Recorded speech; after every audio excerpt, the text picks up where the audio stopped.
अपने अपना स्थान ग्रहण। डीपी सिंह जी जोन प्रभारी भाई ने बड़े जिम्मेदारी के साथ में लगाया है, हम उनके बहुत आभारी हैं जिन्होंने बड़ी गंभीरता के साथ में और सभी साथियों को झंझोर कर दिया। मिशन मूवमेंट की जो बारीकी समझाई, मैं अब जनपद गाजियाबाद में उनके पहुंचने पर यहाँ सभी सम्मानित 5 जिलाध्यक्ष और उनके साथी आए और माननीय डीपी सिंह साहब का, जोन प्रभारी सिंह साहब का और दूसरे वरिष्ठ जी सुरेंद्र ज्योति जी और टीम का बड़ी माला पहना करके स्वागत करें। मैं निवेदन करूंगा वो प्लीज आजाद समाज पार्टी,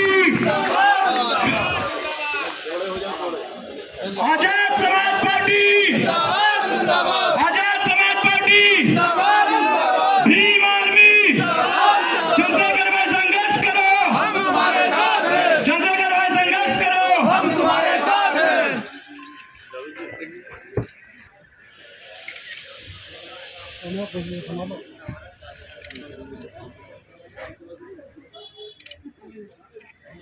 जब ये मुद्दा यहाँ मनुवादियों ने चरम पे चलाया हुआ था, यही जनपद गाजियाबाद में मोदी नगर पड़ता है, उस मोदी नगर में एक धन्ना सेठों की यूनिवर्सिटी है पीडीएस कॉलेज। उस पीडीएस कॉलेज में एक छात्र था मुजम्मिल, जिसका वहाँ बहुत डीजे कॉलेज का एक छात्र था मुजम्मिल, उसने अपनी पूरी फीस तो जमा कर दी थी, लेकिन जो निर्धारित समय था उससे जाके लेट जमा की थी, जिसका उसको पेनल्टी मिला, उसको पेनल्टी 1 लाख से ज्यादा थी, जिसका पता चलता ही यहाँ जनपद गाजियाबाद के सम्मानित जिलाध्यक्ष और जो राहुल भाई अभी आए थे, राहुल भाई और बराबर उसका सामना किया। अगले दिन जब इस बात का पता चला तो हम सब ने अपना जो क्रांतिकारी नीला दुपट्टा है, इसके एसएचओ से बात की और कहा संबंधित अधिकारियों से हम तुम्हारा इलाज कराने का काम करेंगे। ये नीले फटके की ताकत है एडवोकेट चंद्रशेखर। उन्होंने प्रदेश महासचिव निजाम चौधरी से कहा, सब हम तुमसे फोन पे माफी मांगते हैं और हमें माफ करो, उच्च अधिकारी से बात न पहुंचाओ। अगले दिन सभी साथी हाथ जोड़ करके माफी मांगी, पूरी टीम के सामने माफी मांगी। ये भीम आर्मी की ताकत है।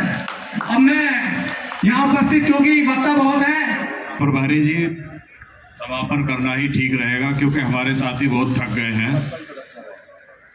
आज आपको ही सुनना चाहते थे, वक्ता तो यहाँ बहुत सारे बैठे हैं, 5-5 मिनट सबको मिलनी चाहिए थी, उनका भी एहतराम होना चाहिए था, लेकिन माफ़ी सबके लिए।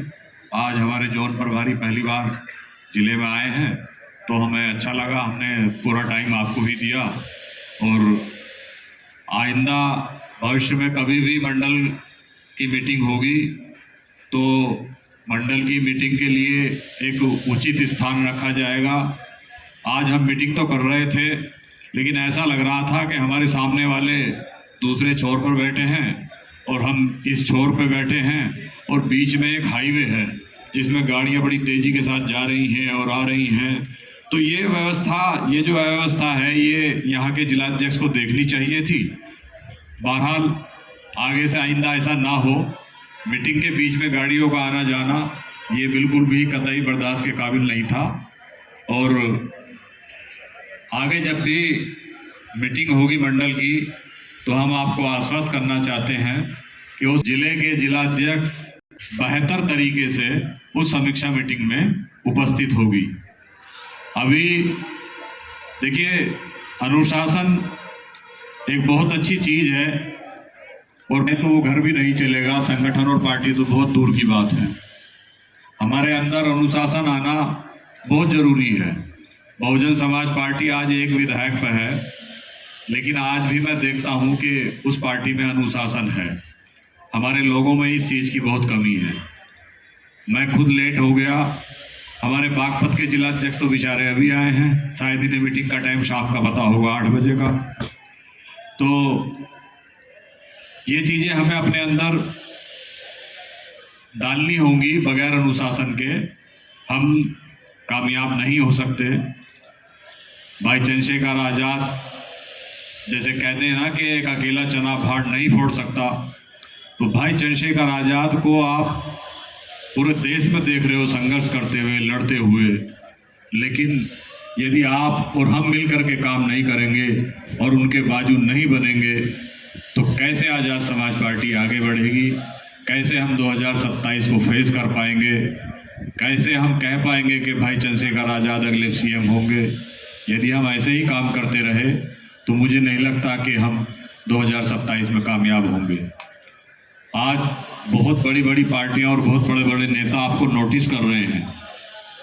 इस मुल्क में भाई चंद्रशेखर आज़ाद से बड़ा आंदोलनकारी नेता और बोलने वाला संसद में भी और सड़क पर भी आज भारत की राजनीति में है नहीं, ये तो तय है। हम मिशनरी लोग हैं, मिशन के साथ चल रहे हैं। हम सब बसपा से आए हुए हैं, 90% लोग बसपा से आए हुए हैं। हमने भी 25 साल बसपा में काटे। तो बसपा में जो काशीराम साहब छोड़ के गए थे विरासत को, वो विरासत वहाँ खत्म हो गई। जो मिशन वहाँ छोड़ के गए थे वो खत्म हो गया। तभी तो हम इधर आ रहे हैं ना कि वहाँ मिशन नहीं, कमीशन रह गया।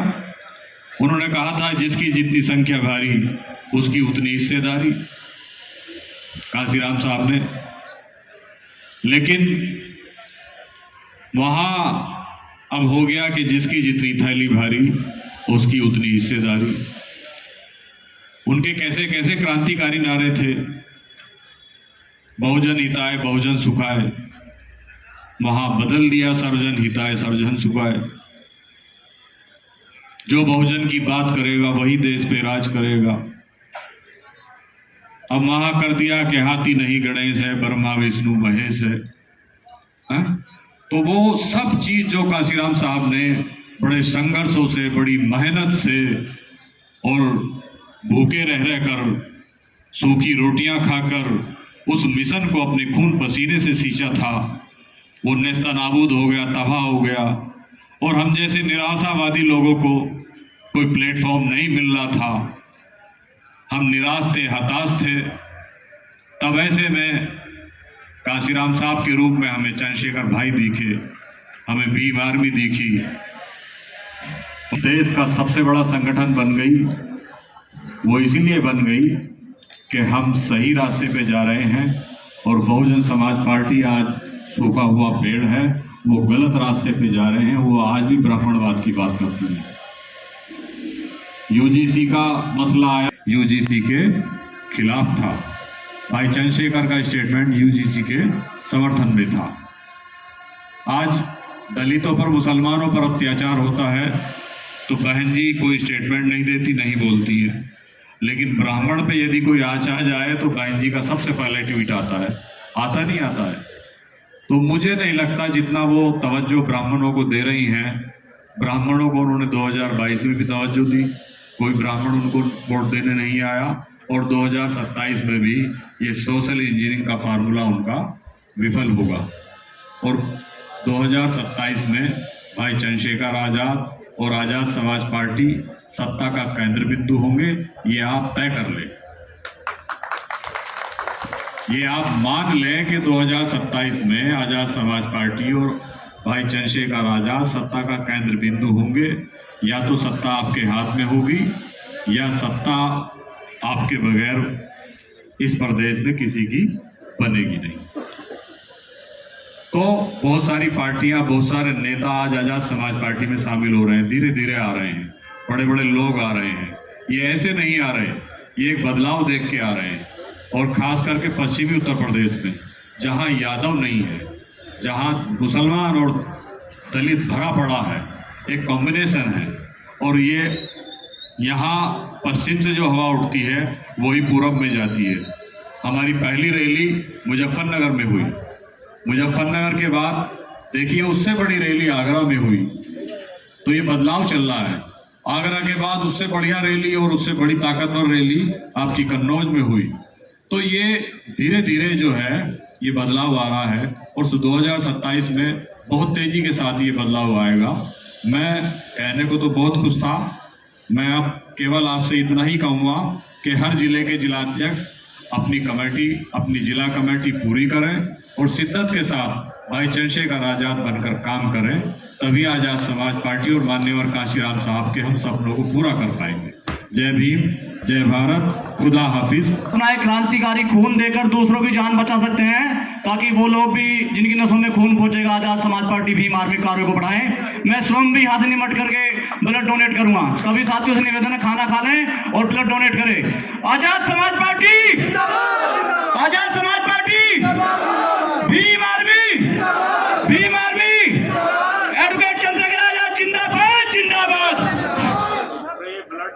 इसी के संबंध में वहां पे धरना प्रदर्शन करेंगे।